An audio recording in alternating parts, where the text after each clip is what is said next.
Hey guys, now for a quick update on the Golf 2017 S Automatic. So it's a 1.8 turbo 4 with a 6-speed auto. You guys have seen this for a few years on the channel now. Just purchased it off Lease. They had a pretty aggressive lease end value on these things relative to the market. It was basically a halfway decent bottle of wine over 13 grand. So out the door under 14 grand for a 3-year-old car. This one only had 22,000 miles on it because my mother wasn't using it that much. So now she's got a yay paid off car, and it should last quite a while. Doesn't get used all that much, as you can tell by the low mileage. It's in great shape, looks brand new underneath. This car has been totally trouble-free. Love having this Volkswagen Golf around. It's so practical, it's comfortable, it's peppy enough.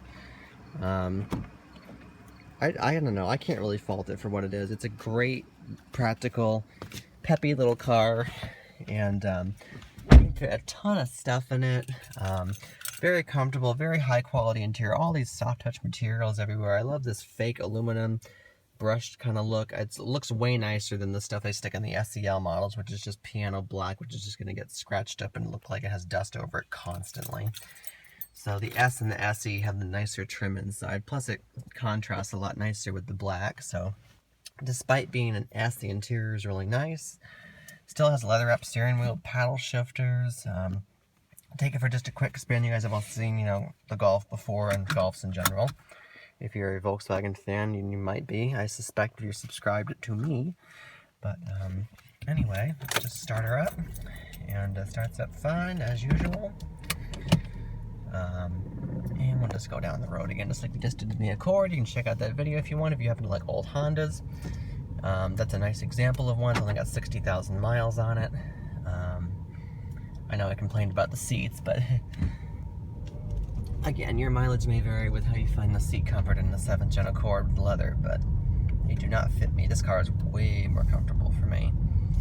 Seats in this car are cloth. They're typical firm kind of Germanic seats, but for long haul comfort, commuting, I find them very comfortable. And even though they don't have adjustment for the tilt at the bottom of the seat, they're at a very good angle normally, which is unusual for me. Normally, if a car doesn't have that adjustability, I wish it did.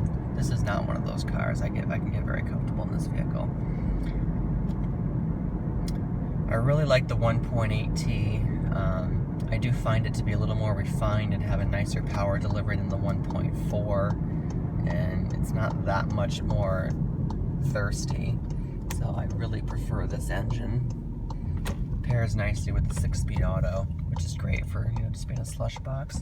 And because it's a torque converter automatic, you don't have to do that expensive DSG service every like 30,000 miles. And but yeah, plenty of torque.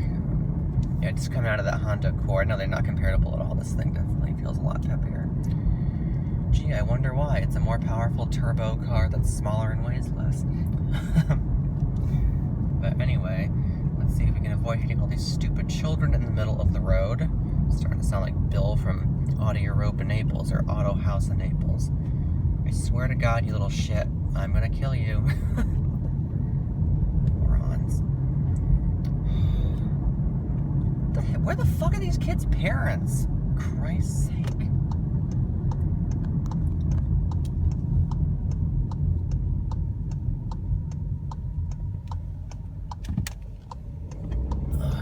Alright, here we go. So yeah, just get on the gas a little bit. Plenty of pulling power. Oh, yeah, this is a lot faster than the Accord. Yeah, it's funny driving old cars and new cars back to back.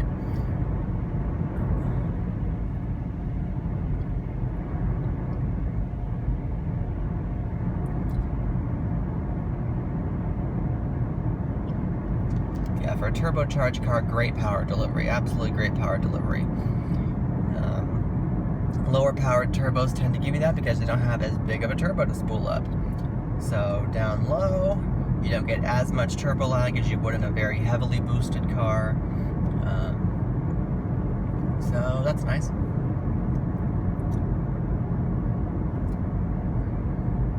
Gives you good around town response. Very quiet on the road. This car just has those itty bitty little 15-inch wheels with like 195 width tires. So it's got Smarties for wheels, but because of that, excellent fuel economy on the S models. I mean, you can easily get over 40 miles a gallon in this thing just driving around. And with the amount of power it has, it's great, and it's not like you're going to be going through a slalom course, so the handling's fine for commuting. So don't let that scare you away. You can always upgrade and change the wheel package if you want an S, but, you know, they're very economical, if that's your goal. And of course, with the huge sidewalls, they make the supple ride quality of the Golf even better. And it still has a tight kind of European feel. It's obviously not going to drive like a GTI, but it's not going to lull you to sleep like I suspect a, I don't know, previous generation Nissan Sentra or something would. Or a, you know, an old Corolla.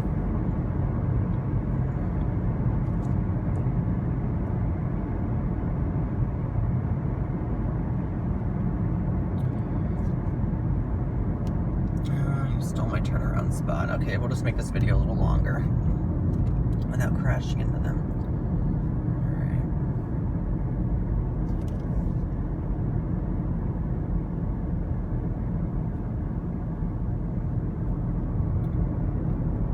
Alright. See, here's something I like. See how you guys can only kind of see the needles? Even though this car doesn't have automatic headlights, it's like, hey, it's getting a little dark out. Maybe you should turn your headlights on. So all those old people driving around in their frickin' Camrys and God knows what else that has electroluminescent clusters with no headlights on and pitch black, take a frickin' hint. You guys need to be copying Volkswagen, Toyota if you're listening, because all these frickin' old people are driving around at night, but they think their headlights are on because they can still see their gauges, even though they can't see anything else, I suspect. On a bit of a tangent tonight. So yeah, that's a cool feature this car has. Nice little headlight reminder. It is kind of funny though how it knows it's dark out, but they didn't bother to throw in automatic headlights in the base model. Doesn't seem like it'd be much of a sacrifice for cost there to throw a different switch in the car, but you know, I guess they got to differentiate them somehow.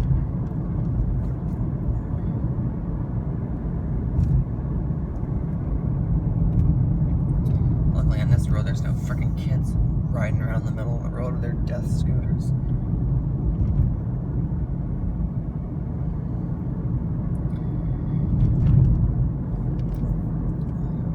Just a slow current generation Volkswagen Passat with an extremely off-center steering column. I cannot believe more people don't complain about that.